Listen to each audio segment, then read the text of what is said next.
ईश्वर भगवान श्री कृष्ण के जन्म दिवस पर, इस पावन पर्व पर आप सभी को बहुत बहुत शुभकामनाएं, बहुत बहुत बधाई। आइए सभी करबद्ध होकर के बैठे एक बार। ओम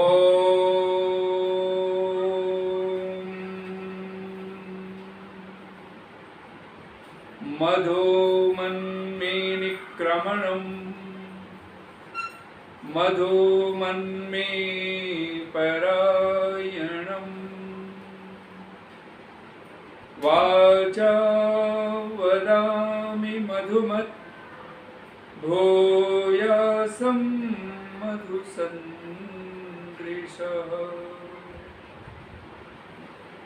ॐ नमः संभवाय च मयो भवाय च नमः शंकराय च मयस्कराय च नमः शिवाय च शिवतराय च। ओम शांति शांति शांति।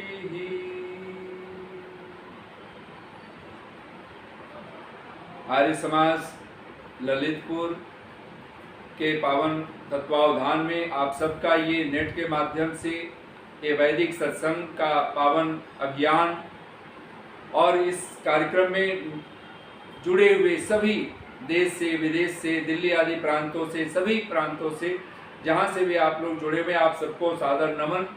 उपस्थित धर्मप्रिय सज्जनों, मातृशक्ति, हम लोग इस समय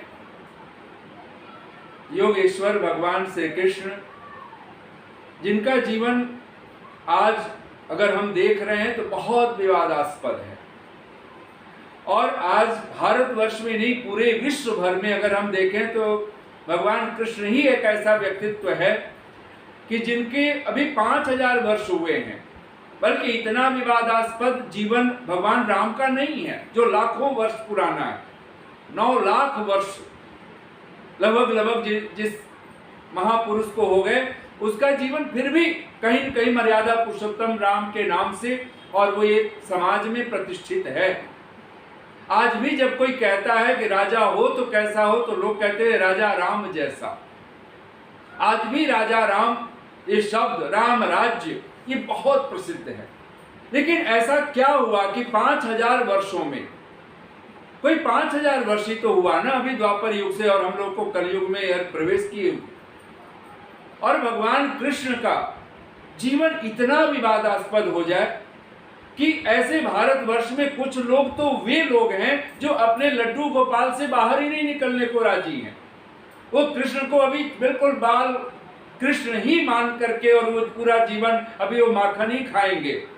उनको कृष्ण के, कुरुक्षेत्र के कृष्ण से कुछ लेना देना नहीं है। कुछ वे लोग हैं जो युवा कृष्ण को, और वो युवा कृष्ण भी कोई कुरुक्षेत्र का कोई महावीर, कोई योद्धा उस रूप में नहीं लेकर के, और वो जो राधे श्याम कह करके और राधे कृष्ण, राधे राधे कहते जो नहीं थकते हैं लोग, ऐसे लोगों की बहुत बड़ी संख्या। और ये मथुरा वृंदावन जो एक अद्भुत रूप से भगवान कृष्ण की एक अद्भुत जन्मभूमि के नाम पर भी उनके एक अद्भुत आदर्श के रूप में जो प्रतिष्ठा मिलनी चाहिए थी, आज वहां पर जाएं तो आपको राधे राधे के अलावा कुछ सुनने को नहीं मिलता है। आज भी ये पंक्तियां लोगों की भक्ति के मंत्र जैसे बनी हुई हैं कि राधे राधे रटो चले आएंगे बिहारी। जहां इस तरह की मानसिकता, और ये छोटे बच्चे बोल रहे हो, ऐसा नहीं है। बड़े बड़े प्रबुद्ध, बड़े बड़े बुद्धिजीवी जो अपने आप को बड़े बड़े डॉक्टर, चिकित्सक और वो मान करके जो वैदिक संस्कृति के अनुयायी हैं, आप सोचें तो सही कि ऐसे लोग जिस कृष्ण की जीवन को, उदात्त जीवन को, अगर भगवत गीता पूरे विश्व भर में प्रचारित है, लेकिन उस भगवत गीता के कृष्ण को भी जहां आदर्श मानने की परंपरा न हो, आज भी जब भगवान कृष्ण के जीवन चरित्र की जब बात की जाती है तो पुराणों से कही जाती है, न कि महाभारत आदि ग्रंथों से। महाभारत के विषय में तो महर्षि देवदयानंद का अद्भुत कथन है सत्यार्थ प्रकाश में, और उसको अगर हम बहुत छोटे से वाक्य में कहें तो ऋषि कहता है महर्षि देवदयानंद के शब्दों में कि महाभारत जैसे पावन ग्रंथ में भगवान श्री कृष्ण का, जो महाराज श्री कृष्ण का जो चरित्र है वो आप्त पुरुषों जैसा। और आप्त पुरुष जब ऋषि देवदयानंद कहते हैं तो पूर्ण जितेंद्रिय, पूर्ण परोपकारी, धार्मिक, ये सारे विशेषण वेद वेदांग के जो तत्वज्ञ हो, ऐसा जब विशेषण लगा करके जब बोलते हैं, जो सत्यवादी ही है, जिसका जीवन उदात्त है।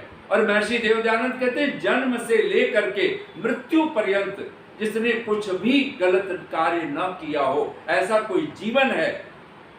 और ये कहां से कह रहे हैं ऋषि देवदयानंद? महाभारत जैसे पावन ग्रंथ से, जिसमें भी आज हजारों हजारों श्लोक मिलाए जा चुके हैं। उस महाभारत ग्रंथ को आधार बना करके भी आज भगवान कृष्ण के जीवन को हम लोग देखने के लिए कहीं तत्पर नहीं। जब भी उनके कथा चरित्र की बात करते हैं तो कहीं न कहीं उस तथा कथित ग्रंथ को लेकर के हम बैठ जाते हैं, जिसको हम लोग श्रीमद् भागवत पुराण कह करके पुकारते हैं, भागवत कथा कहते हैं। और तब भगवान कृष्ण का जो जीवन है वो पतित से पतित होता हुआ कहीं हमें दिखाई देता है, और तब हम आदर्श नहीं प्रस्तुत कर पाते, जो कि भगवान कृष्ण भगवत गीता में कहते हैं यद यद आचरति श्रेष्ठ तद तद एव इतरो जनः स यत प्रमाणम कुरुते लोकस तदनुवर्तते। ऐसा उद्घोष वाक्य जिस योगेश्वर कृष्ण का हो, जिस भगवान कृष्ण का हो, उस महापुरुष को भी हम ये कहते हुए कि वो रास लीला करता है, ये कहते हुए भी कि वो चूड़ियां बेच करके वो गोपियों को रिझाता हो, वो गोपियों के बीच में और न जाने और भी क्या क्या, और उन सबको हम भक्ति का जामा पहना करके बोलते हों। और आज भी हमारी ये हिंदू संस्कृति जो अपने आप को हम लोग कह रहे हैं भारतीय संस्कृति कह रहे हैं, वहां पर कृष्ण के उदात्त जीवन को हम नहीं दिखला पा रहे। तब हमें कहीं न कहीं एक अद्भुत विडंबना से गुजरना पड़ रहा है।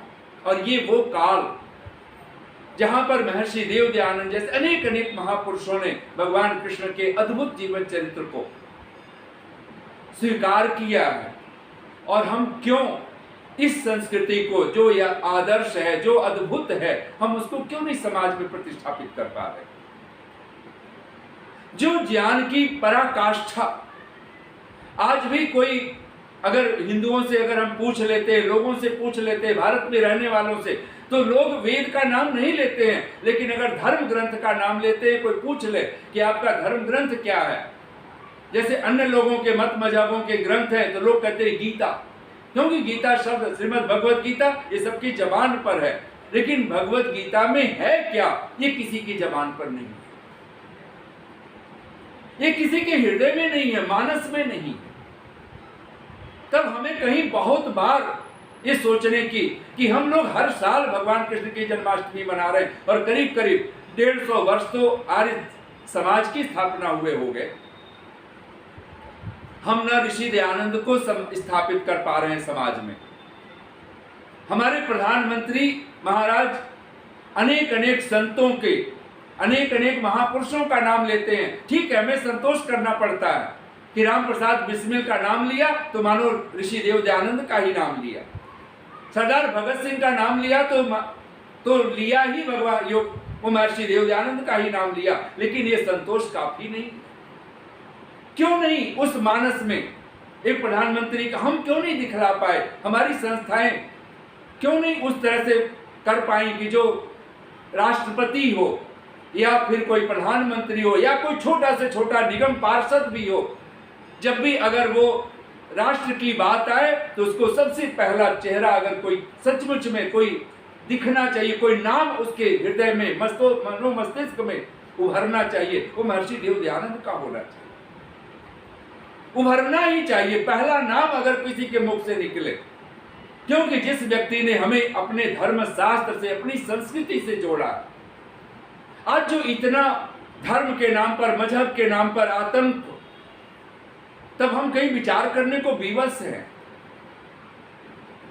आज क्या ऐसा नहीं है कि जो दूसरे मत मजहबों के बारे में जरा सा उनके किसी महापुरुष के बारे में कुछ कह दिया जाता है, कितना बड़ा विडंबना, कितना बड़ा पागलपन शुरू हो जाता है।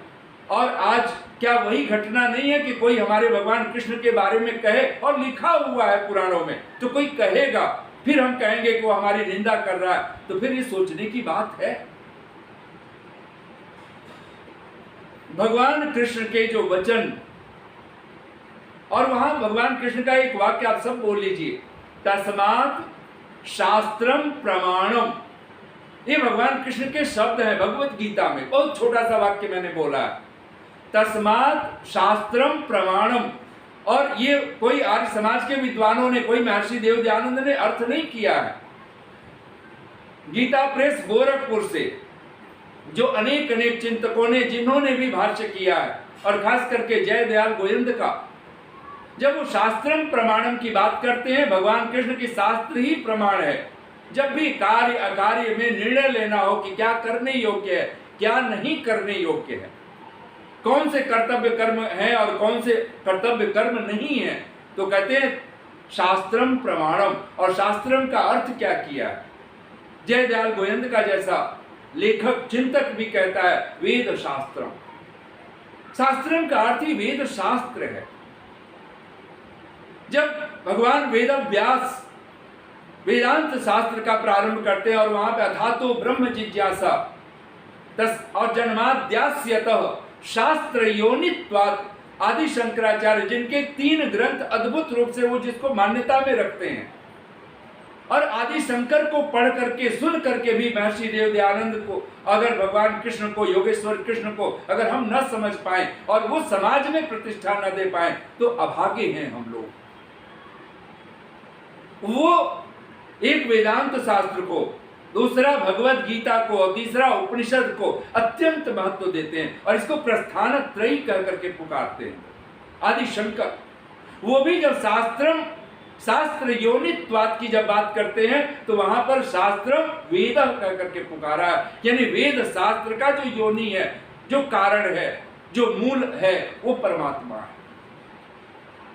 जहां वेद को छोड़ा ही नहीं है, भगवान कृष्ण को अगर पूरी भगवत गीता पढ़ें, वहां पे सहज ही सर्व वेदमयी गीता कह करके गीता की महिमा गाई गई है। वेदैश्च सर्वैरहमेव वेद्यः, भगवान की महिमा का वर्णन करते हुए कि सारे वेदों द्वारा, यानी भगवान कहना चाहता है मैं ही जानने योग्य हूं। और ये प्रसंग तो उठ ही जाना चाहिए कि जब भगवान कृष्ण कहते हैं यद यद आचरति श्रेष्ठः, जो जो जैसा जैसा आचरण श्रेष्ठ पुरुष करता है, तो श्रेष्ठ का अर्थ करना होगा ना। श्रेष्ठ का अर्थ वही है कि जिसके जीवन में असत्य नहीं है, छल नहीं है, कपट नहीं है। और आज पूरे भारतवर्ष में अनेक अनेक चिंतक स्वीकार करते हैं कि कृष्ण वो व्यक्ति हैं जब जरूरत पड़े तो झूठ भी बोल सकते हैं। ये व्याख्या करके हम लोग बैठे हुए हैं। कृष्ण कहें तो अपना वचन भी तोड़ सकते हैं। वो अगर वो कहते हैं मैं शस्त्र नहीं उठाऊंगा, वो शस्त्र उठा भी सकते हैं। वो कहें मैं युद्ध नहीं करूंगा, वो युद्ध भी कर सकते हैं। ऐसी मानसिकता जब बन जाए तो सोचना पड़ेगा कि फिर कृष्ण का चरित्र हमारे सामने नहीं है। ये भगवान कृष्ण का चित्र सजा करके, और हम हर साल ये माखन मिश्री खिला करके, गोविंदा आला और आदि आदि कह करके, और अनेक अनेक, और ये माखन मिश्री का उत्सव करके, और कुछ नाच रंग करके, और हम कहें कि हम श्री कृष्ण जन्माष्टमी मना रहे हैं, तो फिर हमसे ज्यादा दुर्भाग्यशाली सचमुच में इस जगत में कोई नहीं। यद यद आचरति श्रेष्ठ, ये भगवान कृष्ण के शब्द हैं, अर्जुन के लिए कह रहे हैं। वो अर्जुन से कह रहे हैं, हे अर्जुन यद यद आचरति, जैसा जैसा श्रेष्ठ पुरुष आचरण करता है। और दो ही तो मार्ग है, एक श्रेय का मार्ग है, एक प्रिय का मार्ग है। श्रेय वही मार्ग है जिस पर भगवान कृष्ण ही अर्जुन को कहते हैं अनित्यम असुखम लोकम इमं प्राप्य भजस्व मां। हे अर्जुन, यह जो शरीर है, यह जो संसार है, इमं लोकम, कहते अनित्यम असुखम, ये अनित्य है, क्षणभंगुर है, नाशवान है, और यही तो प्रिय मार्ग है, संसार ही तो प्रिय मार्ग है, ये संसार के विषय सुख ही तो प्रिय मार्ग है। तो निसंदेह जो मोक्ष सुख है, धर्म का जो मार्ग है, जिस धर्म के मार्ग पर पथ पर चल करके कोई निश्रेयस को प्राप्त करता है, उस श्रेय पथ की बात भगवान करते हुए कह रहे हैं, यद यद आचरति श्रेष्ठ, जैसा जैसा श्रेष्ठ पुरुष आचरण करता है, तत् तत् एव इतरो जनः, कहते वैसा वैसा ही इतर जो दूसरे लोग हैं, जो सामान्य लोग हैं, जो साधारण लोग हैं, वे लोग वैसा वैसा आचरण करते हैं। कहते हैं स यत प्रमाणम कुरुते, जो श्रेष्ठ पुरुष जिस आचरण को प्रमाणित कर देता है, जिस आचरण को अपने व्यवहार में ला देता है, लोकस तदनुवर्तते, वैसा ही लोक यानी संसार वो आचरण करना शुरू कर देता है। मूवी बन जाती है, फिल्में बन जाती हैं, सीरियल तैयार हो जाते हैं, और वो यही तो कहते हैं कि जिसका महापुरुष चोर हो, छलिया हो, जार हो, व्यभिचारी हो, और वो हमें क्या आदर्श सिखाएगा। ये भजन बनाए जा चुके हैं, गीत बनाए जा चुके हैं, गाने बनाए जा चुके हैं, और हम कोई हमारे मानस में कोई पीड़ा नहीं उभरती। तो कहीं एक व्यंग में कहना पड़ेगा कि अभागे वे दुष्ट लोग, वो आतंकी, वो अपने आदर्श को आदर्श बनाए हुए हैं। एक राक्षस अपने राक्षस को राक्षस आदर्श बनाया हुआ है, लेकिन हम अपने आदर्श को आदर्श नहीं बना पा रहे। किसी कवि के मुझे पंक्तियां हैं, भगवान राम के लिए कहा था, मुझे बहुत अच्छा लगता है। किस रावण की काटूं बाहें, किस लंका को आग लगाऊं, किस रावण की काटूं बाहें, किस लंका को आग लगाऊं, घर घर रावण पग पग लंका, बोलो इतने राम कहां से लाऊं। तो कृष्ण भगवान के ऊपर मुझे कुछ फिर इसी ढंग से मुझे दो पंक्तियां लिखने का मन किया, और मैं वो बोलूं आपसे। किस रावण की काटूं बाहें, किस लंका को आग लगाऊं, घर घर रावण पग पग लंका, बोलो इतने राम कहां से लाऊं। तब कृष्ण भगवान के ऊपर भी हमें कुछ कह सकते हैं, और वो क्या कहें, किस दुर्योधन की मेवा त्यागूं। कृष्ण शांति दूत बन करके जाते हैं ना दुर्योधन के पास, और वहां पर शांति दूत बन करके कि भाई 5 गांव ही सही पांडवों को दे दो, युद्ध टालने के लिए जो प्रयास कर सकते हैं कृष्ण करने के लिए गए हुए हैं। लेकिन कृष्ण क्या करते हैं, किस दुर्योधन की मेवा त्यागूं, किस विदुर की कुटिया में जाऊं। कृष्ण कहता है, और कृष्ण जैसा व्यक्तित्व जो सचमुच में श्रेष्ठ का, जो आदर्श का अति उत्तम, जो गौरी शंकर शिखर जैसा है, ऐसा कोई सचमुच में कोई महापुरुष है वो भगवान कृष्ण है। लेकिन कोई उनके उदात्त चरित्र को कोई महाभारत जैसे ग्रंथ से देखे, जिसको ऋषि दयानंद ने देखा है, और फिर भी हम उस आज तो हम लोग महाभारत का अर्थ क्या करके बैठे हैं, अरे महाभारत ग्रंथ रखना ही नहीं है, महाभारत रखेंगे तो घर में फिर महाभारत होगा। मैंने सुना एक मजाक, बोले रामायण रखो तो रामायण में लंका कांड घटेगा, ये नहीं सोच सकते हो, सोचना पड़ेगा। नाम सुंदर कांड रख लिया, और सुंदर कांड रखने से थोड़े सुंदर होना है।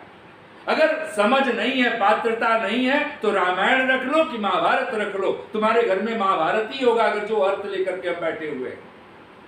मैंने सुना है कि एक वकील से, बहुत बड़े वकील थे, उनके एक मित्र ने पूछ लिया कि आपने रामायण पढ़ी है, देखी है, सुनी है। वकील ने कहा बिल्कुल पढ़ा है, सुना है, देखा है। बोले महाभारत पढ़ा है, सुना है? बोले हाँ सुना है, देखा है। बोले आप उसको छोटे से शब्द में अगर परिभाषित करें, रामायण क्या है, महाभारत क्या है, तो आप क्या कहना चाहेंगे? तो उस वकील ने, जो बहुत बड़े वकील थे, उन्होंने कहा रामायण अपहरण का केस है, और जो महाभारत है वो जमीन का केस है। और दूसरे मित्र जो पूछा था उसने सिर पकड़ लिया। अब वकील के मस्तिष्क में रामायण का कोई अर्थ नहीं, अपहरण का केस है, उसको अपहरण ही दिखाई दिया पूरे रामायण से। अगर एक वकील को, और एक बहुत बड़े वकील को, अगर रामायण अपहरण का केस दिखता है, आप क्या सोचते हो हमारे घर में रामायण होगा, हम कुछ उसमें से सुंदर देख लेंगे? नहीं देख पाएंगे। हमारे घर वो लंका कांड हमेशा घटता रहेगा। वो अयोध्या कांड जो मंथरा आदि की जो घटना है वो घटती रहेगी। हमारे घर फिर कोई कैकेयी पैदा होती रहेगी। और वही तो आज सीरियल में हम लोग सास बहू ये वो सब देख करके, और यही तो देख रहे हैं, वही तो सीख रहे हैं, वही तो पढ़ रहे हैं। वो राम का आदर्श नहीं पैदा होने वाला है कि पिता ने कोई वचन नहीं दिया है लेकिन बेटा वचन बना करके चल दिया। कौन है? किस दुर्योधन की मेवा त्यागूं, किस विदुर की कुटिया में जाऊं, घर घर दुर्योधन पग पग महाभारत, बोलो इतने कृष्ण कहां से लाऊं। कृष्ण तो वो हैं कि जहां जा करके सारी चेतना अध्यात्म की पराकाष्ठा को छूती है। कृष्ण तो वो व्यक्तित्व है जहां श्रेय का पथ ही सुझाई देता है, जहां प्रेय का मार्ग बहुत पीछे छूट जाता है। कृष्ण तो वो हैं जहां जाकर के अपना कर्तव्य कर्म हम बहुत सहजता के साथ करने के लिए उद्यत हो जाते हैं। कृष्ण वो व्यक्तित्व है। अर्जुन ने तो छोड़ ही दिया था ना, कहां क्षत्रिय कहां क्षात्र, धर्म अर्जुन का हजार युद्ध जो लड़ा हुआ हो, और वो कुरुक्षेत्र के भूमि में गांडीव हाथ उसके हाथ से छूट जाए, ये ऐसे ही हुआ जैसे किसी ब्राह्मण के हाथ से वेद छूट जाए। ये ऐसे ही है जैसे किसी चिकित्सक के हाथ से चिकित्सा के जो सर्जरी के जो अस्त्र शस्त्र हो, जो उसके जो यंत्र हो, वो हाथ से छूट जाए और वो पेशेंट का सर्जरी करने चला। ये ऐसी ही दशा हो गई ना। सोचिए विप्र सो वेद विहीना, वह ब्राह्मण शोक करने योग्य है, वो दुत्कार करने योग्य है, वो असत्कार करने योग्य है जो वेद विहीन है। वो क्षत्रिय भी वो अत्यंत असत्कृत्य है जिसके जीवन में जो छात्र धर्म ही ना रहा, जो अपने अस्त्र शस्त्र त्याग बैठे। और ये चिंतक कहने लगे, और ये बात बहुत महत्वपूर्ण है कि राम जी ने, अगर राम अयोध्या का त्याग किया है, वल्कल वस्त्र वाले हो गए हैं, लेकिन राम ने एक चीज नहीं छोड़ी, न लक्ष्मण ने छोड़ी है। और वो क्या है? वो है अपना धनुष बाण, अपना अस्त्र शस्त्र, वो नहीं छोड़ा। साधु बन गए हैं, राजपाट नहीं करना है। इसीलिए तो माँ ने कह दिया, कैकेयी माँ कहती है तुम्हें जंगल में रहना है, वन में रहना है कहीं, क्योंकि नगरों में जाए तो हो सकता है कि वहां पर नगर वासियों को इकट्ठा करके पूरे फिर कोई सेना बना ले, कोई तैयार कर ले, और फिर कोई राजपाट, कोई अयोध्या पर फिर आक्रमण। ये राजा है। उन्होंने कहा नहीं, जंगल में रहना है, तुम्हें साधु बन करके रहना है। अधिक से अधिक आश्रमों में जा सकते हो, साधु संतों के पास जा सकते हो, लेकिन राम ने एक चीज नहीं छोड़ी, और वो है अस्त्र शस्त्र, वो क्षत्रिय धर्म, छात्र धर्म। भगवान कृष्ण के नाम से भी एक शस्त्र आता है, उसका नाम भी बहुत प्यारा नाम है, सुदर्शन चक्र, जो दिखता नहीं है, कब उंगलियों में आ जाए, कब हाथ में आ जाए। और भगवान कृष्ण की तो अद्भुत देशना है। अगर मैं भगवान कृष्ण को मैं परिभाषित करूं, और जो श्लोक विवादास्पद भी है भगवान बना देने में, परमात्मा बना देने में, जिसको महर्षि देवदयाल ने बड़ी श्रद्धा के साथ हर आप्त पुरुष का, हर महापुरुष का, जिसको एक ध्येय वाक्य बना दिया है सत्यार्थ प्रकाश में अपने, मैं उसी वाक्य को मैं बोलता हूं। आप सब दोहरा लीजिए एक बार। परित्राणाय साधूनां विनाशाय च दुष्कृताम धर्म संस्थापनार्थाय संभवामि युगे युगे। हर ये आप्त पुरुष जो भी परमात्मा का प्रिय है, प्यारा है, कोई ऋषि है, कोई धर्म पुरुष है, धर्म प्राण कोई आत्मा है, वो उसकी हमेशा यही तो वेदना होती है, यही तो संवेदना होती है। मैं जिस स्तर पर, मैं ब्राह्मण हूं तो भी, क्षत्रिय हूं तो भी, वैश्य हूं तो भी, शूद्र हूं तो भी, एक ही कार्य करना है, परित्राणाय साधूनां। और क्षत्रिय के लिए तो खास करके है, वो परित्राण कर सकता है। और साधुओं का, साधु का अर्थ क्या होता है? महर्षि दयानंद अपने वेद भाष्य में कहते हैं, साधु परोपकारी मनुष्य, जो परोपकार ही करना जिसका आदर्श है। और ऋषि दयानंद जब इस श्लोक को उद्धृत करते हैं तो सहज रूप से वहां पर एक ही वाक्य तो कहते हैं ऋषि दयानंद का, ये वाक्य अब सब बोल लीजिए, परोपकाराय सताम विभूतयः। जो सज्जन लोग होते हैं, ऋषि ध्यान के शब्द है सताम विभूतय, जो सज्जन है, जो आप्त पुरुष हैं, जो धर्मवेत्ता हैं, उनका एक ही जीवन होता है। उनकी जितनी विभूतियां होती हैं, उनका तन मन धन सर्वस्व किसके लिए होता है? परोपकाराय, परोपकार के लिए होता है। और ऋषि दयानंद सत्यार्थ प्रकाश में ही कहते हैं, परोपकार करना धर्म और पर हानि करना अधर्म कहाता है। परहित सरिस धर्म नहीं भाई, पर पीड़ा सम नहीं अधमाई। इतना स्पष्ट विवेचन जिसके पास हो।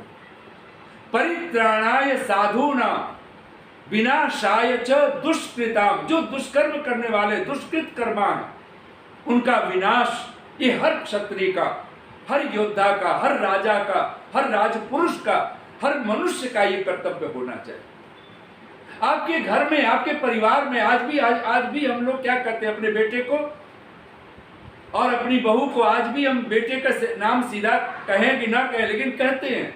विवाह संस्कार तो करते ही हैं दूल्हे राजा बोल करके, और बहू को तो बहू रानी ही बोला जाता है ना। हर घर आपका एक राजा और रानी से ही आपका घर परिवार चलता है। और क्या आपका दायित्व, हमारा दायित्व तो नहीं है कि हमारे घर में कोई असाधु न रहे? परित्राणाय साधूनाम, हमारे घर में भी जो कोई साधु है, कोई सज्जन है, उसका परित्राण हर पल हो, हर क्षण हो। विनाशाय च दुष्कृताम, और घर में, परिवार में, समाज में, राष्ट्र में जहां भी कोई दुष्कर्म करने वाले लोग हों, उनका विनाश हो। ये घर से ही शुरुआत करनी होती है, आपको ये परिवार से ही शुरुआत करनी होगी। ऐसा नहीं हो सकता कि आप घर में तो दुष्टों को पालें, घर में तो जो दुष्ट है उनको आप सुरक्षा दें, उनको सब तरह की उनकी आप चेतना की चिंता करें, और जो सज्जन है उसकी उपेक्षा करें, उसका प्रतिकार करते रहें। ये नहीं हो सकता। फिर आप समाज को चाहें, राष्ट्र को चाहें कि कोई भगत सिंह आ जाएगा, कोई चंद्रशेखर आजाद होगा, नहीं हो सकता। मत कहो दी प्रभु ने क्या सौगात है। और ये गर्व कोई करता है, कोई राम, कोई कृष्ण। रामायण में तो हम लोग सुनते हैं ना, लक्ष्मण को भगवान राम कहते हैं कि लक्ष्मण, यद्यपि लंका बहुत स्वर्णमयी लंका है, बहुत सुंदर है और अत्यंत रोचती शब्द कह करके कहा है, लेकिन कहते हैं जननी जन्म भूमिश्च स्वर्गादपि गरीयसी। मत कहो दी प्रभु ने क्या सौगात है, जन्म भारत में होना क्या कम बात है। ये गर्व, ये आर्यावर्त में होना, आर्य कहलाना, आर्य होना, ये क्या कम बात है। मत कहो दी प्रभु ने, और खास करके हम लोग सौभाग्यशाली हैं, हम लोगों का कि हमारे इस भारतवर्ष में ऐसी उदात्त चेतनाएं, जहां पर महर्षि याज्ञवल्क्य जैसा ऋषि, महर्षि मनु जैसे महर्षि, अनेक अनेक ऋषियों की परंपरा, अग्नि वायु आदित्य अंगिरा जैसे महर्षियों की, जहां जिनके माध्यम से चारों वेद इस धरातल पर, इस पूरे भारत, इस पूरी पृथ्वी पर, इस पूरी धरती के लिए जहां से वेद वाणी गूंजी हो। भगवान ब्रह्मा से लेकर महर्षि जैमिनी पर्यंत वेद व्यास आदि का नाम लेते हुए महर्षि दयानंद थकते नहीं है उस परंपरा में, उस आर्यावर्त में। और कृष्ण जैसा व्यक्ति जब अर्जुन को दुत्कारता है, एक ही वाक्य कह करके दुत्कारता है, अनार्य जुष्टम अस्वर्ग्यम अकीर्तिकरम अर्जुन क्लैब्यम मां स्मगमः पार्थ न एतत् त्वयि उपपद्यते। ये जो तू क्लैब्यता, ये जो क्लीवता, ये जो नपुंसकता, ये अनार्योचित है, ये आर्य को प्रिय नहीं है। आर्य कहलाने में, आर्य कहने में, अर्जुन को आर्य कह करके, खुद को आर्य कह करके, भगवान राम अपने आप को आर्य कह करके कितना अद्भुत रूप से अपनी आत्म चेतना के शिखर को छूते हैं। और हम अभागे लोग, हमें कोई गर्व नहीं है, न अपनी संस्कृति का है, न अपने माता पिता का है, न अपने पुरखों का है, न अपने पूर्वजों का है, न अपने ऋषियों का है। ऐसे अभागे लोग अगर इस धरती पर हों तो फिर इस धरती पर दुख का, पीड़ा का कोई कहा क्या जा सकता है। फिर तो दुर्भगो अस्ति, वो दुर्भाग्यशाली ही। मत कहो दी प्रभु ने क्या सौगात है, जन्म भारत में होना क्या कम बात है। इसकी महिमा यूं गा देंगे हम, वंदे मातरम वंदे मातरम। जननी जन्म भूमिश्च स्वर्गादपि गरीयसी। और ये चेतना जगाई है किसी ने।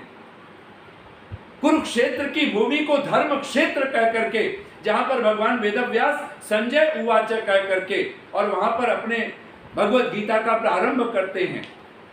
धर्म क्षेत्रे कुरुक्षेत्रे समवेत्ता युयुत्सव मामका पांडवाश्चैव किम अकुर्वत संजय। और वहां पे धृतराष्ट्र पूछता है, धृतराष्ट्र उवाच कह करके संजय से कि मामका पांडवाश्चैव, जो धर्म क्षेत्र है कुरुक्षेत्र है। अब सोचे तो सही, हम विचार तो करें एक बार। और पूरी भगवत गीता को विद्वानों की भाषा में अगर कहें तो कहते हैं कि विचार करते हैं, अगर आप शब्दों को, जैसे हम लोग कहते हैं ना, छोटा सा एक सार शब्द बनाते हैं, तो भगवत गीता का जो पहला शब्द है, पहला अक्षर है, धर्म शब्द है, धर्म शब्द है पहला। और अंतिम में जाए तो ध्रुवा नीतिर मतिर मम, अंतिम में म अक्षर है। पूरी गीता एक शब्द में कहनी हो तो धर्म शब्द में समाहित है। और धर्म क्या है, ये ऋषियों से कोई पूछे, भगवान कृष्ण से कोई पूछे, तो धर्म यही है, यतो अभ्युदय निःश्रेयस सिद्धि सधर्म, जिससे इस संसार में, इहलोक में सुख और परलोक का सुख, ये दोनों सुख जिससे मिलता हो, इहलोक भी अभ्युदय भी प्राप्त होता हो, अभ्युत्थान। और कहते हैं कि भगवान कृष्ण तो सीधा सीधा प्रतिज्ञा करते हैं कि मैं तो बार बार, मेरी प्रतिज्ञा ही यही है, धर्म संस्थापनार्थाय संभवामि युगे युगे। तीन बातें हर श्रेष्ठ पुरुष के मस्तिष्क में होनी चाहिए। पहला, परित्राणाय साधूना। आप अपने घर में, परिवार में, जहां पे भी हैं, समाज में हैं, जहां सज्जन लोग हों, साधु लोग हों, उनकी सबसे पहले चिंता कीजिए, उनकी रक्षा कीजिए, तन से, मन से, धन से, जिस तरह की उनकी आवश्यकता हो उन आवश्यकताओं को पूरा करें। और हम क्या करते हैं, हमारे घर में ही अगर दो बालक हैं, दो बेटियां हैं, परिवार में हैं, कोई जो दुष्ट है हम उसका ध्यान करते रहते हैं, जो सज्जन है उसकी उपेक्षा करते रहते हैं। ये हमारा व्यवहार बना हुआ है, ये तो साधु है, ये तो ठीक है। अगर और समाज में भी जो सज्जन है, अरे बोले ये तो कुछ कहेंगे नहीं, आप इनकी चिंता मत करो, इनको तो आप जो खिला दोगे खा लेंगे, जो पिला दोगे पी लेंगे, जो करा दोगे कर लेंगे, बस ये जो दुष्ट लोग हैं इनको मनाओ, उनके लिए हम 56 भोग लगा करके। और यही तो होता है, कोई मेहमान आ जाए और मेहमान के लिए हम उतना नहीं करते हैं जितना दुष्ट व्यक्ति को जानते हुए उसकी सेवा में हम अपना सब कुछ न्यौछावर करते हैं। आज किसी को बिजनेस करना है और उसको पता है कि बिजनेस में फला व्यक्ति आएगा तो उसको कैसे खुश करना है, वो दुष्ट है, लेकिन उसको राजी करने के लिए 56 भोग लगा दिए जाते हैं, सब तरह की बातें कर ली जाती हैं। और ऋषियों का तो एक ही बात कहना है। और अगर उसको 2 लाइनों में अगर हम लोग कहें, महर्षि देव दयानंद हो कि भगवान कृष्ण हो कि भगवान राम हो, जितने भी महापुरुष हुए उन लोगों ने अपने समय में किया क्या है, किस कारण लोग उनके विरोधी बन गए, किस कारण उनका जीवन कहीं न कहीं आत्मसात नहीं कर पाए हम, और उनके जीवन से कहीं न कहीं घृणा करने की जैसी अवस्था ला करके खड़ी कर दी गई। क्यों इतनी मिलावट, क्यों इतना पागलपन क्यों हुआ, क्यों हम बर्दाश्त नहीं कर पाते महापुरुषों को, उन श्रेष्ठ पुरुषों को, उन उदात्त चरित्र वालों को? तो कारण एक ही है, 2 पंक्तियों में अगर कहें तो उसका अर्थ है, रात को रात कह दिया मैंने, रात को रात कह दिया मैंने, सुनते ही बौखला गई दुनिया। रात को ही रात कहा है और कुछ नहीं कहा है, दिन को दिन कहा है, रात को रात कहा, और सुनते ही बौखला गई दुनिया। अगर सचमुच में कोई धार्मिक माँ बाप हैं, धार्मिक कोई गुरु आचार्य है, धार्मिक कोई राजा है, वो एक ही तो कार्य करता है, रात को रात कह देता है, दिन को दिन कह देता है, और सुनते ही बौखला जाते हैं लोग, पागल हो जाते हैं, उसके पीछे पड़ जाते हैं। क्या आज समाज में हमें दिखाई नहीं दे रहा है? चाहे वो कहीं पर भी आप देखें, छोटी सी संस्था हमने बनाई हुई है, वो संस्था भी हम नहीं संभाल पा रहे हैं। तो कारण एक ही मिल पा रहा है, हम श्रेय के पथ के अनुयायी नहीं बन पा रहे। परित्राणाय साधूनाम, अगर हम सचमुच में धार्मिक हैं तो हमारा पहला कर्तव्य अगर कुछ हो तो आप अपने घर में जो साधु हैं, जो सज्जन हैं, जो सत्य से ओतप्रोत है, जिसका जीवन जितेंद्रियता से युक्त है, जिसका जीवन धार्मिकता से युक्त है, जो दोनों समय संध्या यज्ञ याग से जो अपने आप को जोड़ा हुआ है, जो पंच महायज्ञों का जो जीवन जीता है, ऐसा व्यक्तित्व अगर आपके पास है, भगवान कृष्ण के ही शब्द है ना भगवत गीता में, और 18वें अध्याय में वो मानो उपसंहार करते हैं अर्जुन को, और वो कहते हैं अर्जुन अगर तुम सचमुच में धार्मिक है तो 3 कर्म कभी किसी महान पुरुष से, किसी बुद्धिमान व्यक्ति से, किसी मनीषी से वो छूटने ही नहीं चाहिए। चाहे वो कितना ही सिद्ध हो जाए, कितना ही वो उदात्त अपने आप को कैसा भी मुक्त कर ले, जीवन मुक्त क्यों ना हो जाए, लेकिन 3 कर्म उससे कभी नहीं छूटने चाहिए। वो 3 कर्म कौन से? आप सब बोल लीजिए एक बार। यज्ञ दान, यज्ञ दान तपः कर्म, यज्ञ दान तपः कर्म न त्याज्यम कार्यम एव तत्। ये बहुत सीधा सा वाक्य, यज्ञ दान और तप। अगर हम साधु हैं, अगर हम धार्मिक हैं, धर्मात्मा हैं, तो 3 कर्म चाहे जीवन मुक्त क्यों ना हो जाए, ये 3 कर्म हम नहीं छोड़ सकते। और कृष्ण भगवान इसको जी करके दिखलाते हैं। वो तो सहज कह देते हैं, वो योगी नहीं है जो अक्रिय होकर के बैठ गया, कोई गुफाओं में बैठ जाए, सारे कर्म छोड़ दे। वो कहते हैं न निरग्नि न चाक्रिय, बल्कि योगी कौन है, सन्यासी कौन है? वो तो उसको कहते हैं अनाश्रित कर्म फलम कार्यम कर्म करोति, जो कर्म फल को के अनाश्रित होकर के कार्यम कर्म करोति, जो करने योग्य कर्म को सदा ही करता है। और करने योग्य कर्म अगर भगवान कृष्ण के भाषा में कहें तो 3 शब्दों में उसको समाहित कर देते हैं। यज्ञ नहीं छूटे हमसे, हमारे जीवन से, ये पंच महायज्ञ। और खास करके जब पंच महायज्ञ की बात हम लोग कर रहे हैं तो भगवान कृष्ण की भाषा में अगर कहें तो यज्ञ जब कह रहे हैं नहीं छूटना चाहिए, तो भगवान की उपासना हमसे नहीं छूटनी चाहिए, ब्रह्म यज्ञ नहीं छूटना चाहिए, जिसको ओम तत्सत कह करके पुकारते हैं भगवान कृष्ण भगवत गीता में कि सच्चिदानंद घन जो परमात्मा है उसके त्रिविध नाम है। अब सोचो तो जिस कृष्ण ने अर्जुन को कहा ओम तत्सत इति त्रिविधा स्मृत कह करके पुकारा हो, आज उस कृष्ण को भी हम आत्मसात नहीं कर पाए। आज न जाने वो कहां कहां से हम शब्द बोल लेते हैं, लेकिन ओम तत् सत ये 3 नाम हमारे जीवन में कहां है, हमारे आचरण में कहां है? आज वो लोग कुछ बोले जा रहे हैं, कुछ कहे जा रहे हैं। न ओम है हमारे जीवन में, न तत् है, न सत है। तेन यज्ञाश्च वेदाश्च ब्राह्मणाश्च निर्मिता करके भगवान कृष्ण ने कहा था, उसी से तो यज्ञ याग उत्पन्न हुए हैं। वो कौन है? वो परमात्मा। वेदाश्च, उसी से तो ऋग्वेद आदि 4 वेद उत्पन्न हुए, उसी से ब्राह्मणाश्च, ब्राह्मण क्षत्रिय वैश्य शूद्र ये 4 वर्ण पैदा हुए हैं। और ये परमात्मा, उस परमात्मा की उपासना अगर हमारे जीवन में नहीं है तो हम धार्मिक नहीं हो सकते, हम धर्म प्राण पुरुष नहीं हो सकते। मैंने सुना है एक बहुत बड़ा चिंतक प्रोफेसर थे वो, और वो अपने गांव में उस समय, आज से पुराने जमाने में जब कोल्हू का बैल आयल निकालता था, हम लोगों ने देखे, आज से 40-50 वर्ष पीछे जाए तो गांव में जो आयल मैन होते थे, जो तेल निकालने वाले, वो लोग कोल्हू के बैल के माध्यम से उसमें सरसों आदि के जो भी तेल निकालते थे तो उसको निकालते थे वो बड़े आराम से। तो कोल्हू का बैल, एक चिंतक, एक प्रोफेसर, वो सोचे कि मैं खुद घर पे कुछ आवश्यक काम था, वो खाली थे, सोचे कि मैं जाकर के खुद ही तेल लेके रख के आता हूँ। और गांव में थे वो, और वो चले गए आयल मैन के पास, वो कोल्हू के, जहाँ कोल्हू का बैल तेल निकालता था।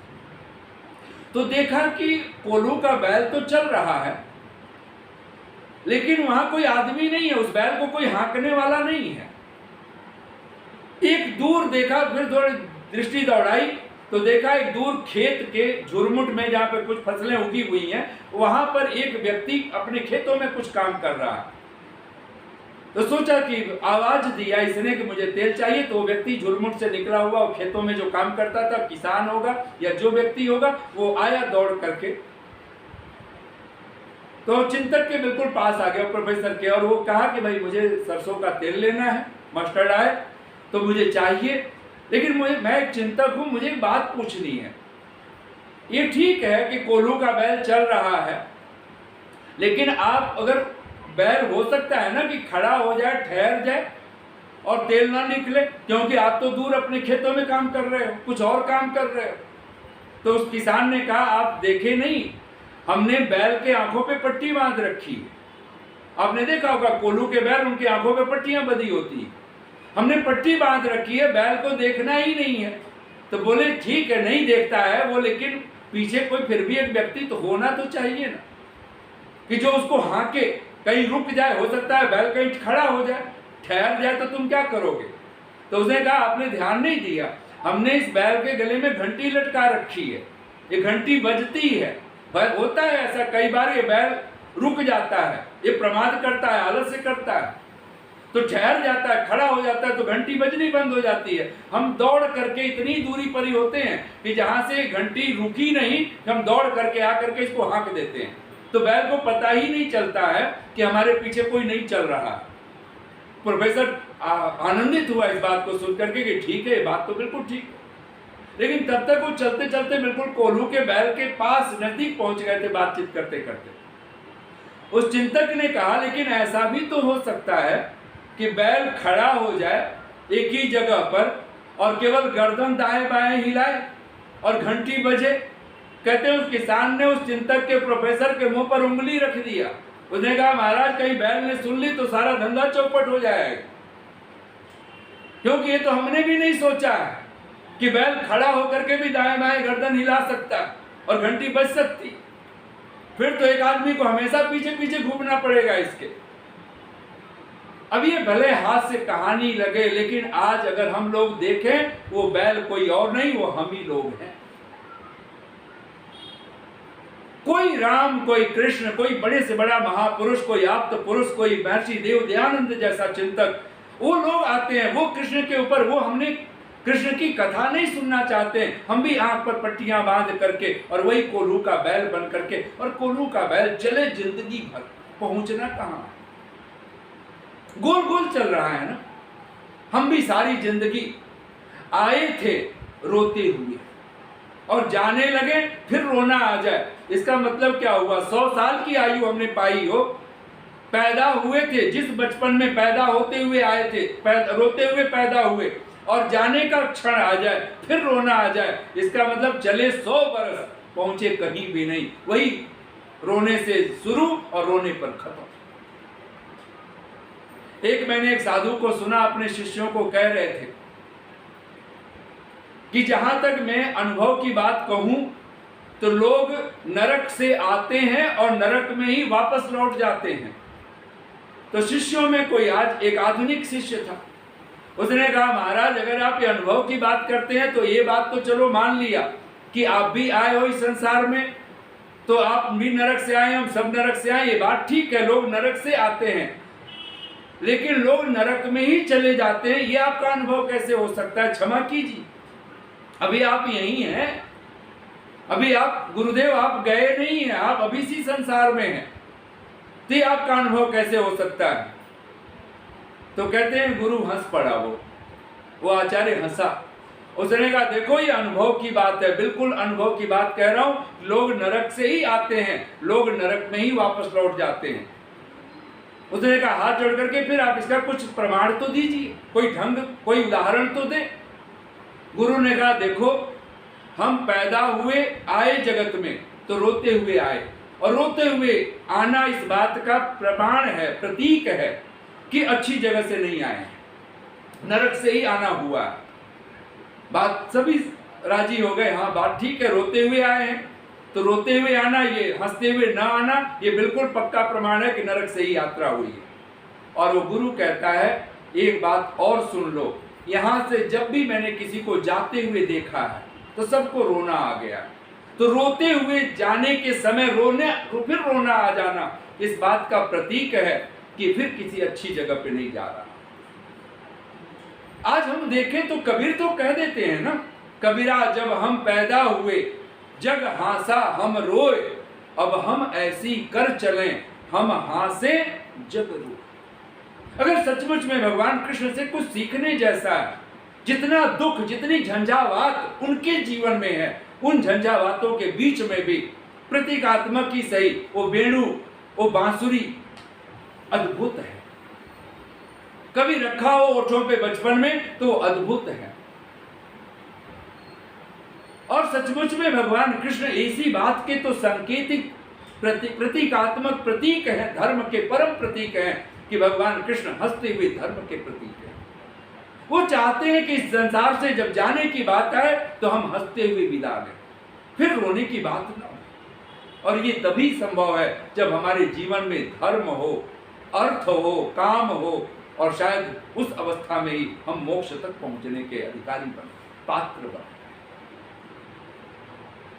भगवान कृष्ण पहली चीज कहते हैं कि हर अपने घर में, परिवार में, समाज में, राष्ट्र में, जहां भी आप जिस अधिकार पर हैं, जिस पद पर हैं, जिस प्रतिष्ठा पर हैं, वहां आप दाता बनकर के जीने की कोशिश करें। और उस दाता में सबसे पहला जो आपका स्थान हो, किसी साधु को, कभी साधु की अवहेलना मत करना, कभी किसी सज्जन की, चाहे वो आपका बेटा हो, चाहे वो बेटी हो, चाहे वो माँ हो, चाहे बाप हो, चाहे भाई हो, बहन हो, चाहे वो गुरु हो, आचार्य हो, चाहे वो आपके अड़ोस हो, पड़ोस हो, लेकिन अगर साधु है और उसका अगर तिरस्कार किया तो सारी जिंदगी आप उस दुख से अपने आप को वंचित नहीं कर पाएंगे, हटा नहीं पाएंगे। कितना दुख भोगना पड़ेगा, कितने कष्ट झेलने पड़ेंगे। कहते हैं कि रावण ने रावण को राम जी ने मारा, ये सारी दुनिया जानती है, लेकिन गोस्वामी तुलसीदास ने लिखा है, साधु अवज्ञा तुरत भवानी कर कल्याण अखिल कहहानी। कहते हैं रावण ने जब विभीषण का त्याग किया, कहते हैं कि राम जी ने रावण को मारा, ये सच नहीं है, रावण ने खुद को ही अपने आप को मार दिया है। कब मारा है? कहते हैं जब विभीषण का, उस साधु का, भाई का उसने त्याग कर दिया। और तब तुलसीदास जी वहीं पर कहते हैं, और कथा बहुत लोगों से करवा रहे हैं, वो शिव जी सती को कह रहे हैं, भवानी से कह रहे हैं, साधु अवज्ञा तुरत भवानी कर कल्याण अखिल कहहानी। जो साधु का अपमान करता है, उसकी अवज्ञा करता है, उसकी अवहेलना करता है, उसका अनादर करता है, कहते हैं वो अपने संपूर्ण ऐश्वर्य को, अपने कल्याण को वो नष्ट कर डालता है। वहीं पर फिर तुलसीदास जी लिखते हैं, रावण जब ही विभीषण त्यागा। ये साधु कौन है? कहते हैं रावण जब ही विभीषण त्यागा, भयउ विभव बिनु तब ही अभागा। कहते हैं वो उसी क्षण वो नष्ट हो गया, उसी क्षण वो हमें दिखाई दिया है बड़े बाद में, लेकिन रावण तो उसी क्षण उसी मर गया, उसी पल खत्म हो गया, समाप्त हो गया। इसलिए कभी भी साधु का तिरस्कार, सज्जन का तिरस्कार कभी, इसलिए तो हमारे वहां अतिथि यज्ञ है, और अतिथि यज्ञ किसी दुष्ट को पूजने के लिए नहीं है। कोई आपके घर में नेता अभिनेता आ जाए, मैं कहा करता हूं, आजकल मैं लगभग बोल रहा हूं तो मैं बात कहता हूं लोगों से, अगर आपके माता पिता चाहे प्लेन से आ रहे हो चाहे ट्रेन से आ रहे हो, और आज हमारे बच्चे कह देते हैं पापा आप वहीं से कैब कर लीजिएगा, आप कहिए तो मैं कर दूं, नहीं तो आप खुद कर लीजिएगा, वहीं से कैब कर लीजिएगा और आ जाइएगा घर पे, हमारे पास टाइम नहीं है, हम तो वहां जा रहे हैं, वहां जा रहे हैं, कहीं जा रहे हैं। लेकिन जब कोई एक निगम पार्षद भी अगर आपको कहता है फला जगह चलना है, आपकी गाड़ी घोड़ा सब लेकर के आप खड़े हो जाते हो। एक नेता अभिनेता के पीछे आप एक कितनी भीड़ बन करके आप अपने गाड़ी घोड़ा बस सब लेकर के आप खड़े हो जाते हो। लेकिन जब माता पिता कोई गुरु आचार्य होता है, कहते हो आचार्य जी आप वहां से वहां आ जाइएगा, फिर वहां से फिर आप ये कर लीजिएगा, वो कर लीजिएगा। ये तो हमारे विद्वानों के प्रति सम्मान है। आपके माता पिता को आप दादा दादी तक को भी कह देते हो आज तो कैब मिल जाता है, कैब कर लीजिएगा, आ जाइएगा, तब ये अभाग्य आप समझ लीजिए, आप अपने अभाग्य को बहुत बड़ा कर रहे हो। ध्यान देना, दुनिया का पूजा कोई राजा कोई प्रधानमंत्री भी अगर आपको बुलाए और कहीं आपको माता पिता को अगर ट्रेन से प्लेन से लेने जाना है, तो आप प्रधानमंत्री को छोड़ देना, परमात्मा आपको अलंकृत कर देगा सुखों से, सब प्रकार के सुख सुविधाओं से। लेकिन अगर आपने माता पिता को तो कह दिया कि नौकर चाकर ले आए, कोई कैब वाला ले आए, और आप चल पड़े प्रधानमंत्री के स्वागत में, चल पड़े किसी निगम पार्षद के स्वागत में, तो आपसे बढ़ करके अभागा दुर्भाग्यशाली इस धरती पर कोई दूसरा नहीं हो सकता। और इसी बात को तो भगवान कृष्ण कहना चाहते हैं, किस दुर्योधन की मेवा त्यागूं, किस विदुर की कुटिया में जाऊं। किस दुर्योधन की मेवा त्यागूं, ये त्यागना चाहिए, आना चाहिए आज। किस दुर्योधन की मेवा त्यागूं, किस विदुर की कुटिया में जाऊं। घर घर दुर्योधन, पग पग महाभारत, बोलो इतने कृष्ण कहां से लाऊं। कृष्ण तो हंसते हुए धर्म, कृष्ण तो चाहते हैं कि आप हंसते हुए यहां से विदा लें और यहां कुछ ऐसा करके जाएं कि परित्राणाय साधूनाम, मैं जो सज्जन है, साधु है, वो भोले माता पिता है, भोला कोई बालक है, संतान है, कोई गुरु है, कोई आचार्य है, मैं उसकी सेवा में अपना सर्वस्व अर्पित करूं। और विनाशाय च दुष्कृताम, कोई दुष्कर्मा है, कोई राक्षस है, कोई मलेच्छ है, कोई दुष्ट है, कोई पापी है, अधर्मात्मा है, आप उसका असहयोग करना शुरू कीजिए। आज से, अभी से करना शुरू कीजिए। अपने घर से शुरू कीजिए, अपने परिवार से शुरू कीजिए, अपने समाज से शुरू कीजिए। अगर आपको पता है फला व्यक्ति दुष्ट है, इसका खान पान गलत है, इसका रहन सहन गलत है, इसका आचरण गलत है, ये चोरी है, बेईमानी है, जारी है, बेविचार, सब कुछ इस व्यक्ति के जीवन में, फिर भी मैं उसके पीछे पीछे दौड़ रहा हूं, मैं उसकी पूजा करते, उसको फूल माला पहनाते मैं थक नहीं रहा हूं, तो इससे बढ़ करके इसका मतलब हम किसी महापुरुष का जीवन चरित्र मनाएं, उसका जन्माष्टमी मना पाएं, किसी भगवान राम की रामनवमी मना पाएं, किसी महर्षि देवदयानंद की हम फरवरी मास में, या उसका जो जन्म दिवस का हम दशमी मनाएं, ये नहीं हो सकता, हमारी पात्रता नहीं है। परित्राणाय साधूनाम विनाशाय च दुष्कृता। और भगवान कृष्ण कहते हैं धर्म संस्थापनार्थाय संभवामि युगे। और आज हम उस राजनीति के शिकार हो गए हैं जहां धर्म निरपेक्षता को महत्व दिया जाए। कुछ लोग हैं जो अपने राक्षसी धर्म को वो तो पूजें, वो तो पढ़ें अपने धर्म ग्रंथ को, वो तो अपने तथाकथित मुल्ले मौलवियों को वो पूजा करें, वो महत्व दें, लेकिन हम अपनी भगवत गीता, रामायण, वेद, शास्त्र हम न पढ़ें, ऐसी साजिश जहां हो। अब कल्पना तो करो, आज धर्म शब्द हमारे बच्चों के, हमारे मस्तिष्क से ये बन चुका है, धर्म तो कर्मकांड तथा कथित पागलपन का नाम है। जबकि चिंतकों का कहना है युवैव धर्मशीलः स्यात्, धर्म तो आपका जीवन है। बलवान अपि अशक्तो असो, कहते वो बलवान होता हुआ भी अशक्त होता है। धनवान अपि निर्धन, वो धनवान होता हुआ भी निर्धन होता है। श्रुतवान अपि मूर्खश्च, और वो बहुत बड़ा वेदज्ञ हो करके भी वो मूर्ख होता है, बहुत सुना हुआ, बड़े शास्त्र पढ़े लिखे हो तो भी वो मूर्ख कहलाएगा। कहते हैं यो धर्म विमुखो जन, जो धर्म से विमुख है। और हम अभागे लोग धर्म को फिर भी समझना न चाहें, धर्म को जानना न चाहें। पूरी भगवत गीता जहां धर्म शब्द से ही प्रारंभ होती हो, और जो भगवान कृष्ण कहते हैं धर्म संस्थापनार्थाय, धर्म की संस्थापना, आज उसी कृष्ण गोपियों के बीच में रासलीला नचाने को धर्म समझा जाता हो, श्याम चूड़ी बेचने आया ऐसे भजन गा करके भजन समझ लिया जाता हो, कीर्तन समझ लिया जाता हो, माखन मिश्री खिला करके, और कृष्ण के बालपन से बाहर होने को राजी ना हो, जीवन में कोई वीरता, कोई पौरुष जीवन में आपके ना आता हो, तो ऐसा जीवन नहीं हो सकता, वो धर्म जीवन नहीं हो सकता। आचार्य चाणक्य तो कहते हैं जीवंतम मृतवन मन्ये, मैं उसको जीवित होते हुए भी को मरा हुआ मानता हूं। जीवंतम मृतवन मन्ये देहीनम धर्म वर्जितम, जो प्राणी है, जो इस संसार में देही बन करके मनुष्य रूप में आ करके भी जो अपने आप को धर्म से हीन बनाए हुए है, कहते वो मरे हुए के समान है, जो धर्महीन है। और धर्म का सीधा सा अर्थ कर लीजिए, एक शब्द में जो भगवान कृष्ण कहते हैं पूरी श्रद्धा के साथ, यज्ञ दान तपः कर्म न त्याज्यम कार्यम एव तत्। और भगवान कृष्ण तो जगह जगह पर वो तो कह देते हैं एक बात, जब ये कहते हैं ना सर्वधर्मान परित्यज्य माम एकम शरणम व्रज, वो माम एकम शरणम व्रज ये ब्रह्म यज्ञ है, ये भगवान की उपासना की बात कर रहे हैं।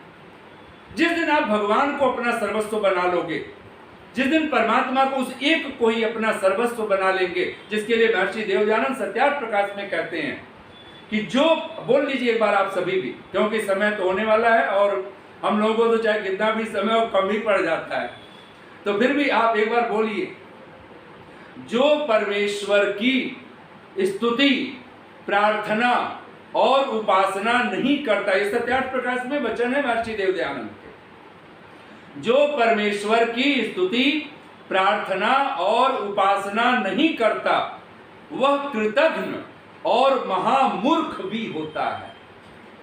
वह कृतघ्न होता है। कृतघ्न उसी को कहते हैं जो राक्षस की लाख परोपकार करो, लाख दो, फिर भी वो उंगलियां उठाता रहे, आपने कुछ नहीं दिया, आपने कुछ नहीं हमारे लिए किया, आपने ये नहीं किया, वो नहीं किया। ये सारी परिस्थितियां अगर आज देश के लिए भी हम कहें, समाज के लिए भी कहें, परिवार में भी यही वाणी बनती हो, घर परिवार में भी यही बात चल रही हो, तो फिर हम अभागे लोग, हम कृतघ्न हैं, फिर हम राक्षस हैं, असुर हैं।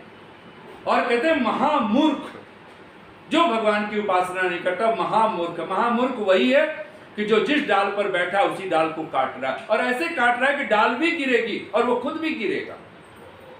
वो जिस थाली में खा रहा है उसी थाली में छेद करने की स्थिति में। ऐसा महामूर्ख व्यक्ति न अपने लिए भला हो सकता है, न समाज के लिए भला हो सकता है, न राष्ट्र के लिए। और आज ऐसे महामूर्ख लोग जब समाज चला रहे हो, ऐसे महामूढ़ लोग जब राष्ट्र चला रहे हो, जब विश्व का संचालन करने के लिए लोग खड़े हों, आतंक का पर्याय बनकर के, जिनके 100 देश हों, जिनके 57 देश की बात हो रही हो, वो कौन लोग हैं? वही लोग तो हैं। मैं अंत में बहुत सारी पंक्तियां छोड़ करके, मन में तो बहुत सारे बात विचार आ रहे थे, लेकिन एक वाक्य बोल लीजिए, आप सभी बोलिए। ख्यालातों के बदलने से भी विचारों के, ख्याला मतलब ख्यालात यानी विचार, जब आपके विचार सात्विक हो जाए, आपके मस्तिष्क में बैठ जाए कि नहीं मुझे जीवन में जीना है, मुझे साधुओं की चिंता करनी है, मुझे दुष्टों का, अगर मैं सीधे शस्त्र अस्त्र नहीं उठा सकता लेकिन मैं उनका असहयोग तो कर सकता हूं, उनकी उपेक्षा तो कर सकता हूं ना। दुष्टों के पास बैठना क्यों है? दुष्टों से संग साथ क्यों करना है? नहीं करना है। और तब आप ये बात मस्तिष्क में रख लीजिए, ख्यालातों के बदलने से भी निकलता है नया दिन। और आज हम भगवान कृष्ण के जन्माष्टमी पर्व पर ये अपने मन में बिठा लेंगे, ख्यालातों के बदलने से भी निकलता है नया दिन, सिर्फ सूरज के चमकने से ही सवेरा नहीं होता। ये रोज रोज ये तो नासमझ के लिए भी चमक जाता है, लेकिन सचमुच में अगर हम आप्त पुरुष हैं, कोई विद्वान और परमात्मा की कृपा के पात्र बनने वाले अगर हमारी मस्तिष्क में है, तो हम उस परमात्मा, उन विद्वानों के, उन आप्त पुरुषों के उन वचनों को आत्मसात करें। और कुछ पंक्तियां कहता हुआ मैं वाणी को विराम दे रहा हूं, जो मैं अक्सर बोला करता हूं अपने वचनों में, और भगवान कृष्ण को स्मरण करते हुए बोल रहा हूं। ताता थैया सारे गम पेट नहीं भरने वाले, ताता थैया सारे। और एक बात एक बार मस्तिष्क में बिठा लीजिए, जब भी कोई आपके घर, कोई साधु, कोई सज्जन, कोई महापुरुष, कोई विद्वान, कोई माता पिता, अगर आपके पास माता पिता हैं तो कम से कम महीने में एक दिन उनके साथ ऐसा करना शुरू कीजिए, उनकी प्रदक्षिणा कीजिए, पितृयज्ञ करना शुरू। उनके पास लाखों करोड़ों क्यों न हो, जो आपको पॉकेट मनी मिलती हो, चाहे आप जॉब न करते हो, तो भी उनको कुछ देना शुरू कीजिए। ये कौन सिखा रहा है? ये राम जी सिखा रहे हैं, कृष्ण भगवान सिखा रहे हैं। और ये पितृयज्ञ करना बहुत आवश्यक है। हम लोग कहा करते हैं, लोगों से कह दो, आप बोल लीजिए एक बार, लोगों से कह दो मेरी तकदीर से जलना छोड़ दें। मैत्रेय जी नहीं कह रहे हैं, ये आप सब कहो, ये आप सबकी अनुभूति होनी चाहिए, ये आप सबका साक्षात्कार होना चाहिए। लोगों से कह दो मेरी तकदीर से जलना छोड़ दें, मैं घर से निकलता हूँ, मैं घर से निकलती हूँ, कुछ और नहीं, माँ बाप की दुआ लेकर निकलता हूँ, माँ बाप की दुआ लेकर निकलती हूँ। उनका आशीष, उनके कहीं न कहीं उनका वरद हस्त आपके जीवन के क्या सवेरा होगा, उसकी हम कल्पना नहीं कर सकते। ताता थैया सारे गम पेट नहीं भरने वाले, ताता थैया सारे गम पेट नहीं भरने वाले, जो हाथों को काम दिलाए ऐसा कोई गीत कहो। इश्क मोहब्बत के मौजों पर अब तक हमने बहुत सुना, जो मन के संताप मिटाए ऐसा कोई गीत कहो। हिटलर, नादिर और तैमूर को अब तक हमने बहुत पढ़ा। आज इतिहास के नाम पर आज हमें यही सब पढ़ाए जाते हैं, जिन्होंने सिवाय रक्तपात के, हिंसा के कुछ और नहीं किया। हिटलर, नादिर और तैमूर को अब तक हमने बहुत पढ़ा, जो राम कृष्ण की याद दिलाए ऐसा कोई गीत कहो, जो राम कृष्ण की याद दिलाए ऐसा कोई गीत कहो। मैं चाहूंगा कि आप सबके जीवन में बहुत बहुत साधुवाद के साथ इतनी शांति और प्रेम से आप सबने सुना, और भगवान कृष्ण की भगवत गीता कम से कम एक श्लोक ही सही आप रोज पढ़िए, एक मंत्र सही आप भगवान की वेद वाणी का आप रोज कहीं न कहीं पाठ कीजिए, सुनिए, और खास करके अपने माता पिता, गुरु, आचार्य, जो भी विद्वान आदि आपके संपर्क में आए, उनको कुछ न कुछ देना सीखिए, कुछ बांटना सीखिए। आप कभी बिना दक्षिणावान हुए हम श्रद्धावान हो ही नहीं सकते हैं। ये भगवान कृष्ण के ही भाषा में बोल रहा हूं मैं। व्रतेन दीक्षाम आपनोति, दीक्षया आपनोति दक्षिणाम, दक्षिणा श्रद्धाम आपनोति, श्रद्धया सत्यम आप्यते। अगर आप श्रद्धावान होना चाहते हैं तो आपको दक्षिणावान होना होगा, दक्षिणावान होना चाहते हैं आपको दीक्षावान होना होगा, दीक्षावान होना चाहते हैं अगर आपके जीवन में कोई न कोई गुरु आचार्य हो तो आपको व्रती बनना होगा, आपको व्रतवान होना होगा, और तब जाकर के आप कह पाएंगे श्रद्धया सत्यम आप्यते। इतनी शांति और प्रेम से आप सबने सुना, बहुत बहुत साधुवाद, बहुत बहुत धन्यवाद। ओम शम।